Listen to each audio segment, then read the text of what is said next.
Halo guys, welcome back again to my channel bersama saya Hansen di sini dan seperti biasanya setiap harinya saya akan buatkan video seputar cryptocurrency.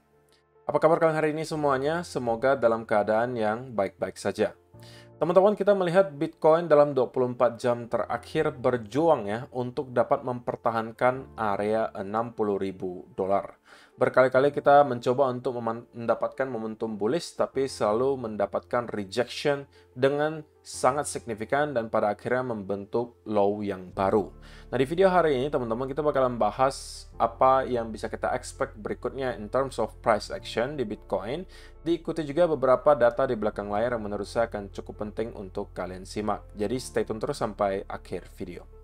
Nah, sekarang kita bakal mulai dari CoinMarketCap terlebih dahulu. Per hari ini teman-teman, secara global, market cap kripto berada di angka 2,13 triliun dolar atau turun sekitar 1,26%. Nah, di top 10 coin sendiri kita juga melihat keadaannya rata-rata berwarna merah, penurunannya ranging antara 0, sekian persen hingga kurang lebih 10%. Satu-satunya yang hijau sekaligus menjadi top performer hari ini adalah Tron dengan kenaikan 0,42% ke 0,1548 dolar. So, itu adalah outlook sementara dari beberapa top coin yang ada. Sekarang kita langsung aja masuk ke beberapa data dan berita terbaru hari ini. Nah, yang pertama teman-teman, perlu saya ingatkan bahwa data ekonomi dari Amerika Serikat yang cukup penting baru akan kita lihat start malam hari ini dan juga besok malam. Malam hari ini kita akan mendapatkan data initial jobless claim dan juga continuing jobless claim diikuti ISM manufacturing non-manufacturing PMI dan juga ISM non-manufacturing prices. Nah, menurut saya highlight utamanya adalah di jobless claims ya teman-teman. Jadi kita tahu bahwa fokus utama The Fed untuk beberapa waktu belakang ini adalah bukan lagi soal inflasi, tetapi justru soal tingkat pengangguran. Yang beberapa waktu belakangan sebenarnya menunjukkan ada sign yang cukup mengkhawatirkan, yaitu ada terjadi sedikit peningkatan di tingkat pengangguran Amerika Serikat. Nah, yang dikhawatirkan teman-teman, pelemahan tersebut berlanjut. Dan kemudian tingkat pengangguran Amerika Serikat itu meningkat dan di luar kendali. Nah, itu yang sudah dicoba dihindari oleh The Fed. Karena kita tahu, teman-teman, kita sudah mungkin bisa katakan tingkat inflasi di Amerika Serikat itu sudah mendekati atau sudah sangat dekat dengan target The Fed di angka 2%. Sehingga untuk sementara The Fed harusnya tidak lagi terlalu berfokus ke inflasi, walaupun itu masih tetap penting, tapi yang sekarang mereka fokus lakukan adalah menyeimbangkan supaya inflasinya tetap bisa stabil menurun, tapi tidak mengorbankan tingkat pengangguran yang naiknya luar biasa drastis. Nah, tidak hanya sampai di situ teman-teman, besok malam kita juga akan kedatangan data NFP dan juga unemployment rate. Jadi 2 hari berturut-turut kita bakalan mendapatkan data yang high impact yang berkaitan dengan tingkat pengangguran di Amerika Serikat. Sehingga saya expect ini akan menciptakan semacam volatility di market, terutama di pasar saham Amerika Serikat. Yang kita tahu juga sedikit banyak akan mempengaruhi pergerakan harga Bitcoin. Diharapkan tentunya kita bisa melihat S&P 500 itu terus berangkat naik ke atas, karena kalau misalnya itu yang terjadi, ya kita juga bisa expect Bitcoin mengalami semacam recovery, gitu ya. Jadi itu adalah beberapa hal yang mau saya ingatkan ke kalian yang perlu kita pantau untuk minggu ini. Masih ada beberapa ya dari segi data ekonomi. Nah, yang berikutnya teman-teman, ini ada satu trade yang cukup menarik dari Crypto Amsterdam yang menurut saya akan sangat membantu ya.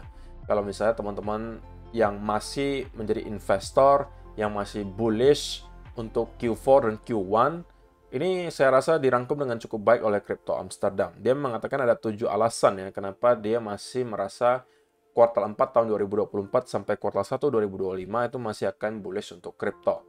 Nah, kita mungkin tidak akan membahas semuanya, kita hanya akan membahas intinya saja teman-teman supaya tidak terlalu lama. Nah, alasan yang pertama teman-teman adalah dari segi cycle structure gitu ya. Kita masih melihat struktur dari pergerakan harga Bitcoin itu tidak jauh berbeda sebenarnya dengan cycle-cycle sebelumnya. Cuma perbedaannya memang kita mengalami mid-cycle correction itu di area all-time high terakhir. Nah, cycle-cycle sebelumnya, hal tersebut itu tidak pernah terjadi, teman-teman. Sebelumnya, ketika kita mendapatkan mid-cycle correction, kalian bisa melihat itu masih cukup jauh dari all-time high sebelumnya. Sama juga dengan yang kita lihat di sini. Mid-cycle correction-nya itu di sini, dan itu masih cukup jauh dari all-time high. Barulah di cycle ini, teman-teman, kita mendapatkan mid-cycle correction itu di dekat area all time high terakhir. Dan memang kalau kita mau break dari range sebelumnya, itu biasanya memang memakan waktu kurang lebih dari 500 hari. Oke, jadi untuk sementara dari segi time frame dan juga struktur pergerakan harga Bitcoin itu masih mirip-mirip aja sebenarnya dengan cycle-cycle sebelumnya. Yang kedua, teman-teman, ini dari segi higher time frame close. Menurut dia, ini adalah sesuatu yang juga sebelumnya pernah terjadi. We've just closed a very nicely looking 3-month candle close, taking out the lows of the candle on the left but closing back above. Jadi kita mendapatkan ini adalah chart 3 bulanan ya, teman-teman. Menurut si Crypto Amsterdam di sini, ya kita juga pernah melihat pattern yang sama ya. Kita membuat ada semacam sweeping low di sini, oke? Alias kita mendapatkan fase kapitulasi dari orang-orang yang mungkin membeli hanya atas dasar FOMO dan kemudian belinya itu di mid cycle. Jadi kan biasa kita mendapatkan fase awal bull cycle, kemudian ada mid cycle correction, kemudian diikuti ada push terakhir yang biasanya merupakan parabolic move. Nah, biasanya teman-teman untuk mengakhiri koreksinya kita itu mendapatkan ada pattern candle semacam ini. Ada satu candle sebelumnya yang mempunyai wick di bawah, diikuti candle berikutnya yang juga mempunyai wick di bawah tapi menjebol low wick dari candle sebelumnya. Di sini juga sama, ini kita mendapatkan ada candle dengan wick di bawah, tapi candle berikutnya kita melihat juga wick yang cukup panjang ke bawah untuk menjebol wick dari candle sebelumnya. Tapi kemudian recover dan kita mengalami rally. Nah, menurut Crypto Amsterdam, kita kali ini juga kurang lebih melihat hal yang sama terjadi. Jadi dari segi price action juga cukup mendukung. Walaupun teman-teman perlu saya ingatkan lagi bahwa koreksi yang kita lihat di Bitcoin ini bisa saja belum juga selesai teman-teman. Walaupun kita mungkin sudah kurang lebih 6-7 bulan terkonsolidasi, tapi itu bukan berarti menggaransi bahwa kita akan segera ke all time high. Masih ada aja kesempatan bagi kita untuk mengalami konsolidasi yang lebih panjang, mungkin bisa masih berbulan-bulan ke depan. Sebelum pada akhirnya kita breakout ke atas. Tapi selama kita bermain di dalam pattern ini, maka tidak ada yang berubah sebenarnya. Kita masih berada di sebuah pattern konsolidasi yang harusnya adalah bullish, tetapi mungkin konsolidasinya lebih panjang daripada perkiraan. Sekalipun kita breakdown di bawah area low terakhir, teman-teman, di kurang lebih area 49 ribuan. Tetapi selama pattern ini masih valid, itu menurut saya tidak akan ada masalah. Kemudian, soal seasonality. Oke, ini juga udah pernah kita bahas sebelumnya ya. Bahwa setiap kali di bulan September itu hijau, biasanya Oktober, November, Desembernya itu bakalan hijau. Tapi ini statistiknya 100% ya teman-teman. Ini fakta, bukan opini. Oke, dan setiap kali tahun pemilu juga perlu kalian ingat. Itu biasanya juga kuartal 4 bakalan sangat-sangat positif. Nah, saya tahu mungkin sebagian dari teman-teman sudah mulai skeptis ya dengan bulan Oktober ini hanya karena mungkin beberapa hari terakhir kita melihat ada koreksi yang cukup dalam. Tapi perlu saya ingatkan teman-teman, kita ini baru di tanggal 3 Oktober. Sedangkan Oktober itu berakhir di tanggal 31. Kita masih mempunyai waktu kurang lebih 3 mingguan, teman-teman. Jadi jangan sampai kalian sudah mengambil kesimpulan, wah ini Oktober pasti close-nya bakalan merah nih kok, gitu kan. Kita baru masuk awal bulan Oktober, teman-teman. Oke, kita memang mendapatkan koreksi yang cukup dalam. Memang kita juga melihat altcoin rata-rata kembali sell off dan bahkan ada yang harganya lebih rendah daripada low yang tercipta beberapa bulan terakhir. Ada juga yang seperti itu. Tapi itu bukan berarti bulan Oktober Bitcoin bakalan closing dalam keadaan merah. Kita masih bisa mendapatkan recovery. Oke? Itu perlu kalian ingat. Karena secara historis menunjukkan memang kuartal 4 harusnya akan menjadi kuartal yang baik untuk Bitcoin. Dan kemudian, ya soal halving juga, kita harus tahu setiap kali halving, setiap kali elections, yaitu harusnya merupakan tahun-tahun yang bullish ya untuk Bitcoin. Walaupun kadang-kadang ya kita perlu bersabar, berproses teman-teman. Tidak berarti ketika halving terjadi kita langsung meroket. Biasanya memang kurang lebih 9 bulan setelah halving kita baru akan mendapatkan ada pergerakan yang signifikan. Dan seterusnya teman-teman, ini masih ada dua alasan yang dia paparkan yang mungkin teman-teman juga bisa baca, tapi pada intinya gitu ya, masih banyak sekali indikator dan juga data di luar sana yang mendukung tesis bahwa Bitcoin itu masih berada di pertengahan cycle bull market dan masih akan mengalami push ke atas mungkin ke area range 100 sampai 150 ribu dolar. Cuma pertanyaannya adalah mungkin kapan hal tersebut akan terjadi. Tidak ada yang bisa menjamin, cuman dari segi statistik harusnya kuartal 4 tahun 2024 ini membawa kesempatan yang cukup besar bagi Bitcoin untuk bisa break ke area all time high yang baru. Dan yang berikutnya teman-teman, kita mau melihat dari segi likuidasi juga. Sebenarnya ya saya bisa katakan ada sedikit berita positif lah gitu ya, bahwa semua area of liquidation yang cukup besar di sekitaran area 61 sampai 60 ribu dolar itu telah berhasil kita jemput. Kalau kalian perhatikan di sini, kemarin itu di sekitaran 62 sampai 61 itu banyak sekali tumpukan likuidasi. Dan ini udah kita bahas berkali-kali sebelumnya, teman-teman. Yang saya sampaikan mempunyai potensi untuk dicoba sentuh oleh market maker. Dan kita pada akhirnya memang melakukan hal tersebut. Tapi pada intinya, teman-teman, kalau kita zoom out ke time frame yang lebih panjang, 6 bulanan, sekarang itu angka likuidasi yang cukup besar ada di atas. Kalau kita bandingkan dengan bawah itu tidak ada apa-apanya gitu ya. Karena kita udah sempat menyentuh ke area-area tersebut. Mungkin orang-orang yang long pada saat itu juga rata-rata udah ke liquid. Yang sekarang menumpuk itu justru di atas ya. Di area 70 sampai ke area 73 ribu dolar. Nah kalau di time frame yang sangat kecil, ya kita mungkin bisa melihat ya. Sudah mulai banyak lagi ada yang mencoba untuk long di sekitaran area 60 ribu atau bahkan 59 ribuan di sini. Ya memang tidak mengherankan ya teman-teman, karena 60 sampai 59 kan kita tahu merupakan area major support. Nah pertanyaannya, apakah lagi-lagi market maker akan kembali menjemput ke area itu? Ya kita mungkin harus bahas itu nanti dari segi price action.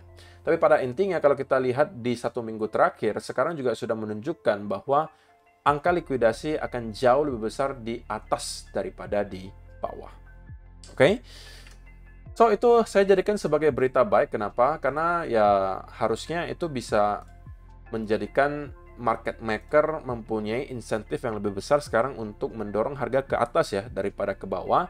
Dan itu juga masih didukung oleh tesis bahwa sekarang kita menjadikan area 60.000 itu merupakan major support di weekly, teman-teman. Perlu kalian ingat.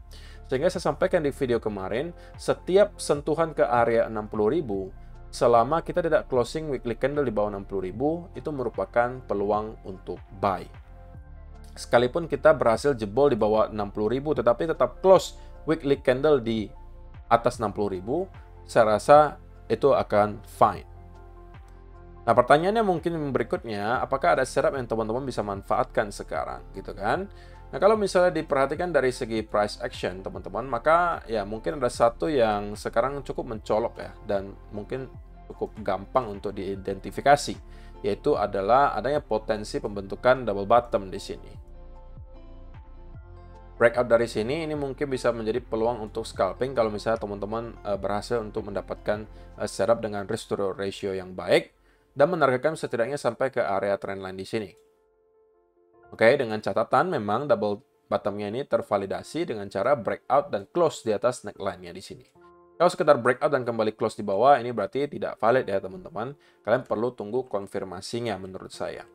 Nah, kalau misalnya kalian tipikal trader yang jauh lebih agresif, sebenarnya ya kalian lebih prefer harusnya mencari peluangnya di sekitaran area range 60 sampai 60.500-an. Karena dari sini tentunya risk to reward ratio-nya akan jauh lebih besar. Cuma untuk sementara memang tidak ada pattern yang terlalu rapi yang terbentuk di sana yang membuat saya juga men-trigger long setup. Saya harus akui hal tersebut. Yang saya mau sebenarnya adalah sebuah fake out di sini, diikuti semacam inverse head and shoulder. Nah, itu yang tidak saya temukan di sini, teman-teman. Oke, kalau misalnya ada, sebenarnya saya mau entry di sana. Tapi karena memang market belum berkehendak untuk memberikan saya setup, ya sudah, saya berarti serang wait and see terlebih dahulu. Tetapi selama area 60.000 ini mampu kita hold, teman-teman, terlebih lagi terutama di weekly ya, saya masih akan tetap mencari peluang untuk long. Sekalipun kita mendapatkan ada fake out ke bawah, itu sebenarnya akan lebih ideal menurut saya. kita mungkin nyentuh ke area 59 atau bahkan 58.500, kemudian dengan sangat cepat kembali recover, membuat semacam inverse head and shoulder. Nah, itu yang saya kehendaki, dan saya kemungkinan akan memanfaatkan setup tersebut untuk masuk, dan juga sama menargetkan setidaknya ke area trendline di sini. Oke, teman-teman, jadi bias saya in the short term akan stay di area yang bullish, oke, sampai weekly candle itu close di bawah 60.000, itu menginvalidasi senario atau bias bullish saya. Tapi sebelum itu, bias saya untuk short term tetap akan bullish, dan saya akan tetap mencari peluang untuk long. Dan teman-teman yang juga berniat melakukan hal yang sama, saya cuma pengen ingatkan bahwa kalau kalian masuk ke setup apapun, pastikan kalian sudah tahu keluarnya harusnya di mana. Dengan kata lain, setup kalian itu harus sudah memenuhi beberapa syarat. Kalian sudah melihat setupnya mempunyai risk to ratio yang baik, kalian sudah tahu take profit persisnya di sebelah mana, stop loss-nya di sebelah mana, itu semuanya sudah harus kalian pasang. Dan kalau kalian sudah memenuhi semua hal tersebut, saya rasa tidak ada alasan untuk tidak ambil trades jika kalian memang mendapatkan setupnya. So, teman-teman, so far, kenapa saya masih mempunyai convictions bahwa Bitcoin akan setidak-tidaknya mendapatkan relief rally dari sini. Yang pertama, kita mendapatkan ada angka likuidasi yang sangat besar beberapa hari ke belakang. Itu menunjukkan adanya semacam kapitulasi yang terjadi, dan biasanya hal tersebut akan diikuti semacam immediate rebound. Oke? Yang kedua, teman-teman, kita tentunya masih berada di area 60.000 yang merupakan area major support. Dan yang ketiga, kita memang melihat juga para bears kesulitannya untuk mencoba breakdown di bawah 60.000. Dan sudah ada 3 kali percobaan, ketiganya mengalami kegagalan. So, dengan adanya beberapa hal tersebut, membuat saya cukup ya, bagi saya cukup ya, 3 alasan tersebut untuk membuat saya biasnya menjadi bullish di sekitaran area major support, dan akan mencari peluang untuk long. Dan saya rasa target yang terdekat adalah di sekitaran area trendline di sini, yang sekarang harusnya berada di range 63 ribuan. Atau kalau misalnya kalian memanfaatkan area horizontal resistance, maka area 62.700 sampai 800 mungkin adalah target pertamanya ya. Tapi dari sini mungkin risk to ratio-nya tidak akan terlalu memadai kalau kalian memanfaatkan double bottom di sini. Kalau misalnya kalian memanfaatkan double bottom, saya rasa setidak-tidaknya kalian harus targetkan ke area trendline. Kalau misalnya cuma di sini, saya rasa RR-nya tidak akan cukup. Kecuali kalian masuknya dari area range 60.500 atau sampai 60 ribuan. Atau bahkan skenario yang tadi saya sampaikan, kalau rupanya kita mendapatkan satu lagi fake out ke bawah dan kemudian mendapatkan inverse head and shoulder. Nah, dari sini mungkin kita bisa mendapatkan risk to ratio yang jauh lebih baik. Ya, mungkin ada kurang lebih 3:1. Begitu ya. Jadi saya rasa itu aja sih teman-teman yang perlu saya sampaikan di video hari ini. Semoga bisa bermanfaat untuk kalian semua. See you in the next video guys. Bye-bye.